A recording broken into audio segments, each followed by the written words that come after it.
আসসালামু আলাইকুম ওয়া রাহমাতুল্লাহ। সুপ্রিয় হাফিজ ভাইয়ের দর্শক মণ্ডলী, প্রতিদিন কত মানুষ এই দুনিয়ার সফর শেষ করে কবরের যাত্রী হচ্ছে। আমরা কি ভাবি এ লোকটি কোথায় যাচ্ছে? এ লোকটি যে আমাদের সাথে 70-80 বছর ছিল, আজ তার নিজের তৈরি সুন্দর বাড়ি থেকে তাকে বের করে নেওয়া হচ্ছে আরামায়েশ করে থাকার জন্য। দামি সোফা, তোশক ইত্যাদি যাবতীয় বিলাস দ্রব্য দিয়ে নিজের ঘরটি সাজিয়েছিল, অথচ আজ সবাই তাকে রেখে আসছে কবরে। মাত্র 3 টুকরা কাপড় আর 3.5 হাত ঘর। হাই জীবন, কয়দিনের এই জীবন, কতক্ষণের এই জীবন, কয় সেকেন্ডের ভরসা এই জীবনের। সুপ্রিয় দর্শক মন্ডলী, আমার কথাগুলি বোঝার চেষ্টা করুন। পরকালের পুঁজি সংগ্রহ করুন, মহান মালিকের নাফরমানি ছাড়ুন। দুনিয়ার সম্পদের পিঠে পড়ে আখিরাতকে বরবাদ করবেন না। শেষ বিচারের দিনে এই সম্পদ আপনার কি কোনো কাজে আসবে? দুনিয়াতে আপনি সম্পদের পাহাড় গড়েছেন, পরকালে যদি নেকি না থাকে তাহলে আপনার কোনো মূল্য নেই। পরকালে সে ব্যক্তি ধনবান থাকবে যার কাছে ঈমান ও আমলের পুঁজি থাকবে। তাই তো বলি ভাই ও বোন, পরকালের পুঁজি কামাই করুন। আমার আপনার জন্য একটি দিন নির্ধারিত হয়ে আছে, সে সময়ের কথা কেউ বলতে পারে না। তা হতে পারে একটি সন্ধ্যা বা সকাল, দুপুর বা রাত। মালাকুল মউত আসবেন যে কোনো সময়। চিরদিনের জন্য আমার জীবনের ঘড়ি থেমে যাবে। কত মায়া মহব্বতের এই দুনিয়ায় আমাকে ছুঁড়ে ফেলবে। আমার প্রাণহীন দেহটা তখন পৃথিবীর জন্য অপ্রয়োজনীয় হয়ে যাবে।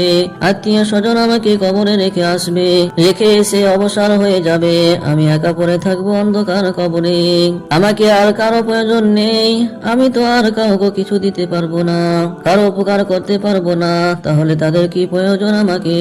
অথচ এই জগৎ সংসারে কত পরিশ্রম করে সম্পদ করেছিলাম, লাখ লাখ টাকা ব্যাংকে, বাড়ি গাড়ি সব ছেড়ে একাকি কবরে পোকামাকড়ের আহার হচ্ছি। আর দুনিয়ার সব সম্পদ যদি কবরে দিয়েও দেওয়া হয় তাহলে বা কি লাভ? সম্পদের ভান্ডারই তো শূন্য। হাই ক্ষণস্থায়ী রঙিন দুনিয়া, তোমার ভালোবাসায় আমি আল্লাহ তাআলাকে ভুলে গিয়েছিলাম। এই ভুলের তো কোনো কাফারা নেই। আমার কি উপায় হবে? নিঃস্ব অসহায় হয়ে আল্লাহ তাআলার সামনে দাঁড়াবো।